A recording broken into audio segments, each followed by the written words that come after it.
Hey guys, welcome back. It's me, Gippy, and I'm here actually with a handful of turns for you. I went ahead and played October of 39 through February of 1940 off camera because there really wasn't a whole lot going on. It was pretty much some strategic movement and a lot of diplomacy. Like I said, have been slow rolling the Germans to get them as built up as much as possible before war broke out, to get them as many allies as possible. But also the allies are actually pushing for allies. The Soviets are pushing for territory. So it's been a lot of back and forth. A lot of interesting things have happened. You guys can see there's a lot more units on the board. So I'm just going to use this video to quickly go over the state of the board, what happened with the diplomatic relations, and what's the plan for going forward. All right, so if you look over here, we'll start on the right front. Hungary and Romania. Hungary, you had seen, went Axis. Romania actually also went Axis as well. And thanks to some area seized pulls, Russia has Lithuania and Latvia is their territory now. So they've got control of all of this here. But it did mean that they had to push up to block off any potential end run from the Germans at a later point. But now they've got a potential southern flank issue here with the Romanians if they push in. I haven't fully decided with them on what I'm going to do because there's two big deciding factors in this area, and that is Yugoslavia and Turkey. Neither faction has pushed for diplomacy with these countries yet, but that's the next big thing that's going to happen is which way are these countries going to go. That's going to determine a lot because they both have a fairly substantial amount of counters and units that can be brought to bear. Turkey especially.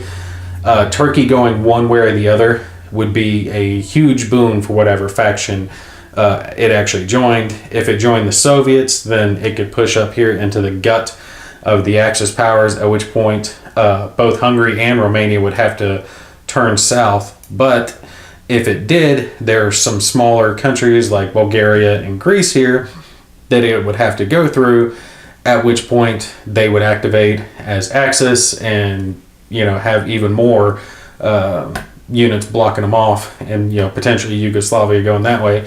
But if they activate it as an Axis country, if the Axis is able to get the diplomatic pulls to get them to their side, then they can make an end run around into the gut of the Soviet Union and do a whole lot of damage that way, and just open it up to where the entire front is all of southern Russia. But then that brings in what is the south border event thing that can happen, but we'll worry about that later. But these two are the big countries to be worried about on what's going to happen with them. Like I said, there's some smaller ones that can happen. There's still Finland and Norway and Sweden, but they really don't have that many units. I mean, they've got a handful, but Turkey's pretty much got the most of what hasn't been activated yet that could be brought to bear.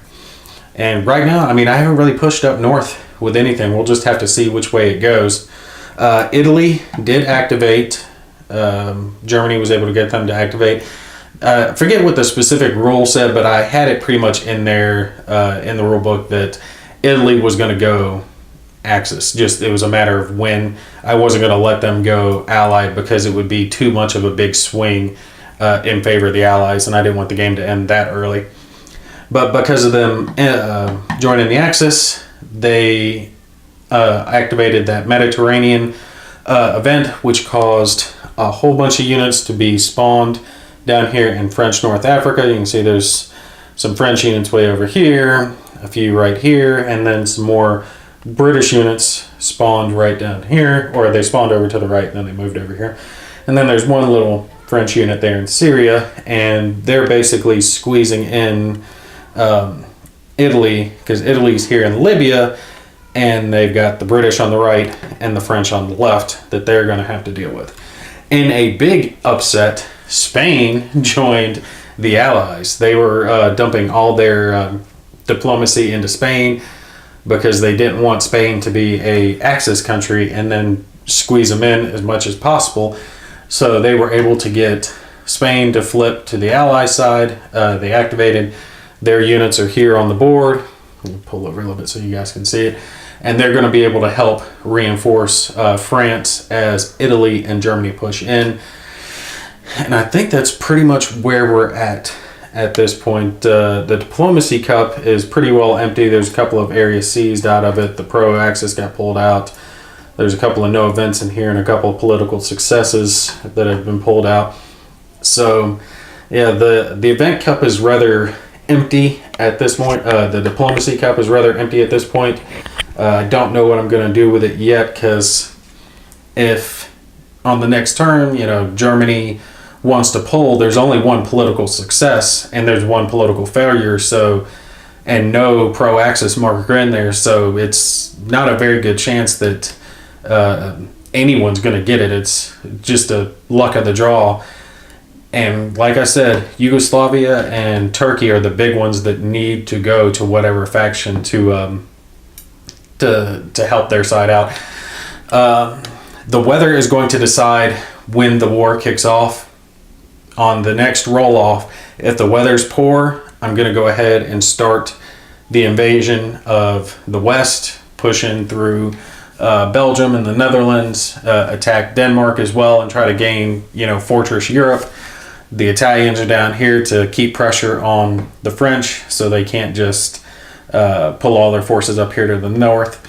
My plan is to do an end run around the Maginot Line, similar to what the real Germans did through the Ardennes Forest. Try to get behind them if I can to neutralize the units and or make them come out of the fortress and attack inside. If I can get enough wind over here and enough city captures to drop France's national will down to the point that they collapse and gain control, then that wipes them out, and that's the big victory at that point.